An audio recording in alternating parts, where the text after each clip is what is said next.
This episode takes the cake. It is so beautiful. It's a very, very beautiful episode, and I'm just so glad I watched this series, because there is so many cute moments in this episode. And I'm not just talking about the hamster. There was so many little moments with Tachibana and how she was viewing Kondo in this episode by either, sitting inside a closet just listening to, Kondo talk with his son, having a casual conversation, to the umbrella scene, walking in a rainy day, to also having a scene to where she was fixing food for Kondo's son. I mean, to the shoe scene with her, putting her shoes closer to Kondo. There was just so many cute and adorable moments that I was just like, yo, as a fan of this stuff, they are really hitting the proper notes for me to like it. Now, regardless of how you feel, I personally like this episode. It was definitely one of the best episodes of Love is After the Rain, because we get to see a different side to Tachibana that we haven't really seen before. We get to see her become very jealous in the second half of the episode, and it's obvious in a romance series there will be jealousy. It's a typical thing you see in this type of series, this genre. But Tachibana, as a character you would expect, wouldn't really show those emotions because of how she's acted throughout the series. She typically doesn't show a lot of emotion, and many people can read her wrong. I mean, we've seen this many times in the earlier episodes of Love is After the Rain, because, Kondo thought that Tachibana didn't like him, the way she looked at him. But this is the first time we've seen in the series to where Tachibana was actually looking at Kondo with, like disgust or upset, because she was angry because she couldn't spend time with him, but also because he wasn't focusing on his work as well. Because one of the big reasons why she respects and loves him so much is because of the person he is, because he is someone that does focus on work. He is someone that is this very mature individual, and she respects that. We've seen how she's fallen in love with these aspects of him that many people don't really like about him.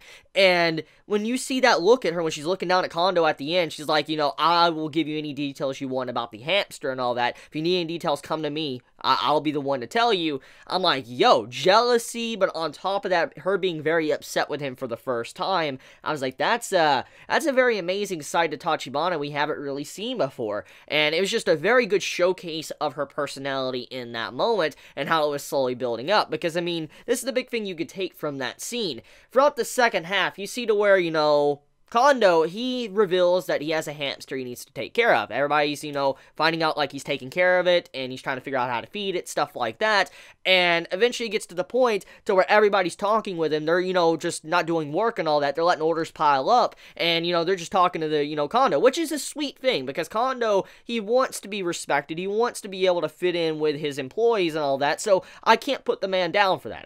I will not put him down.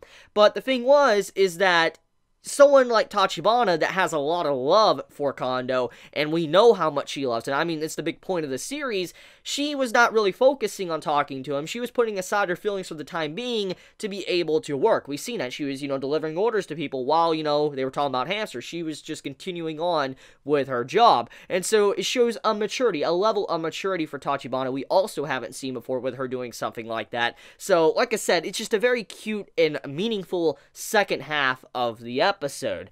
Now, despite all of that, okay, despite talking about the jealousy and stuff, the first half, that stuff, that was good. That was a really good first half of the episode. I really love the scene to where Tachibana got to fit in with Kondo's son and all of that, being able to fix him some food, to walking into Kondo's house. It was just a very cute scene, and it also shows what type of role model Tachibana would be for Kondo's son, because as I've said earlier on in my series review, my first impressions, if she is indeed going to get with him, if it's actually going to be a relationship between these two, she's going to have to get used to, having him around, the son of Kondo around. That's just a given. She cannot, throw him out of, Kondo's life. It will not happen. And it really complicates this romance series because you don't typically see that at all, to where, you have a girl and a guy coming together, but one of the guys or the girls have a child, and then they have to get used to the child being there. It's just something you don't normally see. Usually it's like a brother or sister that the person has to take care of, not an actual child. And seeing how she was handling Kondo's son And it's like saying she is mature enough to be able to have her own kids, but at the same time, she's also mature enough to handle Kondo's kid and not get annoyed if he is around. So she is definitely a good person. She's a very good person, very good individual to do something like that. Now, another thing too is, I do like how she didn't try to go out of her way and say, no, I was the one that made the food. Like, you know, usually when you have, like, this type of scene in a series, when you have a little sister or a little brother or even a kid, you know, saying like, oh, I made this food, and you have the love interest eating the food and all that, usually you have the main love interest say, like, I'm the one that made it eventually. They get a little bit, you know, stuck up and say, I made it and stuff, and that did not happen. Tachibana, she didn't, you know, butt into the father-son combo. She didn't interrupt it. She allowed them to talk, and eventually she didn't even say anything. She didn't even say that she was the one that made the food. Even though he said it was too salty, usually they would still say something in a series, in a romance series, but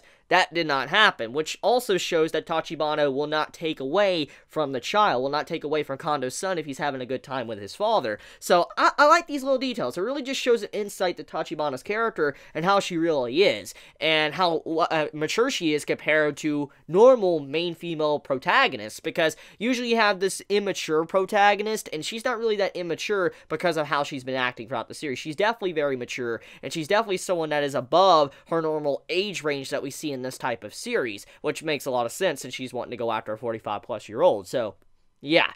Anyways, let's also talk about the scene with, you know, her sitting in the closet and sweating and all that. I do like how that was a very relevant thing, because it is in the middle of the summer, it's very hot, and, you know, the humidity would be very bad, and so she's sitting in her closet just listening in, and she's just burning up, like, she's melting and burning up, and you could see how she's getting hotter and hotter, sweat's pouring down her face, and eventually she just can't, you know, she can't take it anymore. She jumps out of the closet, and she just falls down and all that, and to cool her off, you have the little boy come in, and he accidentally spills tea on top of her, and I was like, the first words that came out of my mouth as soon as I saw it, I was like, tragic. That's very unfortunate. And just as soon as, you know, it spilled on her, I'm like, oh, like that was a very, very interesting scene. And eventually she got a shirt from Kondo. She got to wear a full long shirt from him, and she grabbed it and held it tight to her, which was like a reference to showing that Kondo was surrounding her. That's kind of what that scene meant, and I love stuff like that. It just really pulls my romance strings when I, you know, read or watch stuff like this, and it's something I love to see all the time.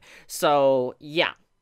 But pretty much, though, this episode just had a lot of clarification to Tachibana. But that's pretty much it, so let me know your thoughts in the comments below. If you enjoy my content, please subscribe. If you like this video, please leave a like. And if you want to get notified for whenever I upload content, please click the bell icon down below next to the subscribe button. So please be safe, have a wonderful day or night wherever you live. Stay warm, stay healthy, stay cold if it's, you know, hot where you live.